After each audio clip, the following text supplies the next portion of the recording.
Tastepink, welcome back to the channel, and today's video is super exciting, but let me warn you, there are a ton of struggles ahead.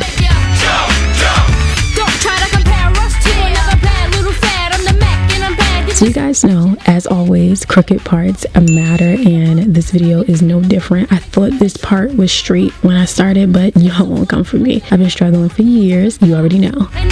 I wanted to clean up the nape area. You know, it just helps to bring the whole entire look together, and you know, you don't want no judgment. Keep the kitchen in order.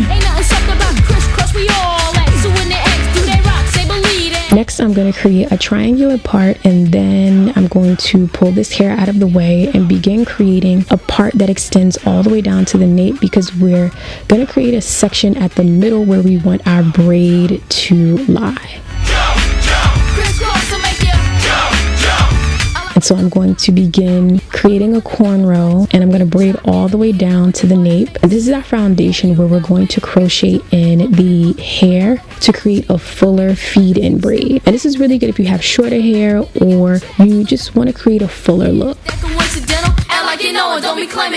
And so I'm using the Shake and Go Organique Yaky bulk, and the texture is phenomenal. It resembles the natural hair aesthetic perfectly if you got a bomb blowout. It's made with Toyokalon fibers. It's super soft. This hair can also withstand higher temperatures, which is not characteristic of Toyokalon fibers, so this is definitely a huge upgrade.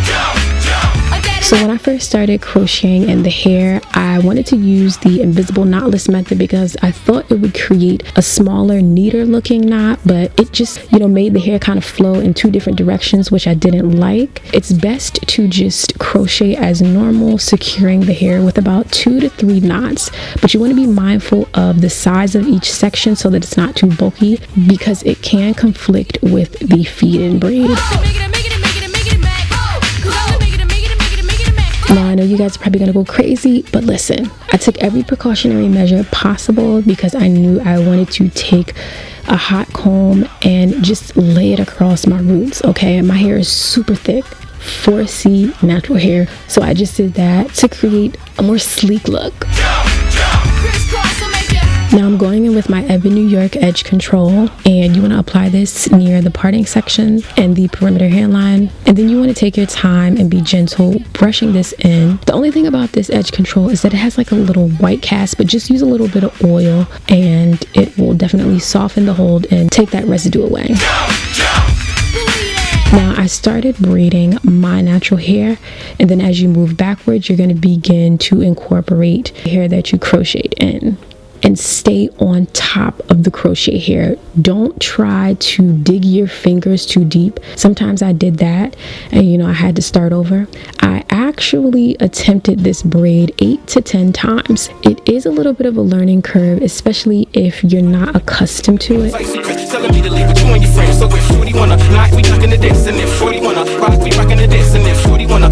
Take your time and braid all the way to the very ends to protect your natural hair as well. And I wanted to show you guys how everything worked out on the opposite side. It went by so much faster. Yes, this braid is a little bit thicker. I would not go any thicker than this, and I actually used the hot comb prior to crocheting the hair, which I highly recommend if you do decide to take that step, because again, it's purely optional.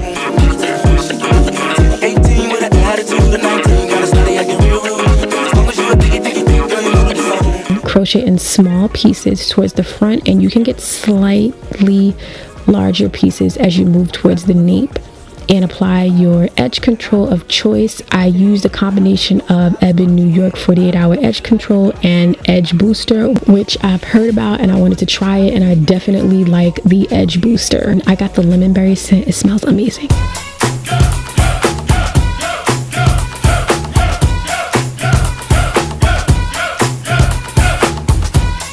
Feed-in braids the traditional way is super difficult for me, so this is a great alternative, and I think it's a lot easier and more beginner friendly.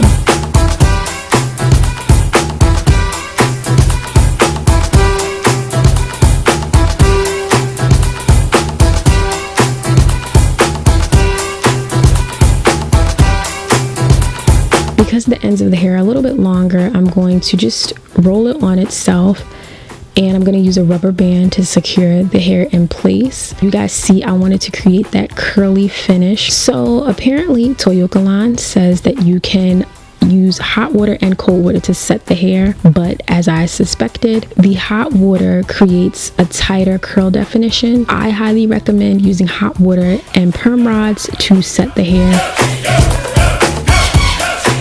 If you want a wavy, very loose wave, you can use cold water, especially if you're someone on the go.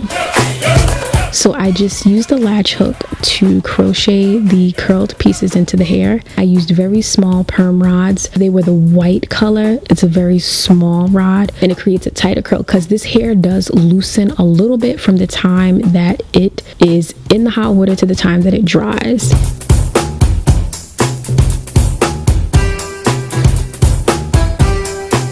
And you want to crochet the curly hair in up to the very base or very close to the nape of the hair. And if you want to use the Yaky bulk hair to finish the ends of the braid right at the base, you can do that. That is an option, but I used metallic gold material to thread through the feed-in braids.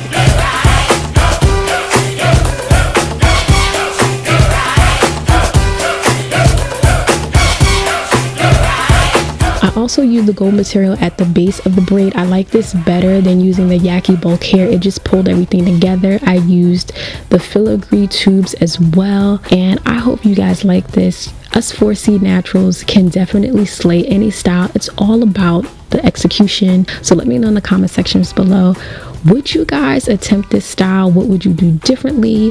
What are some tips you have?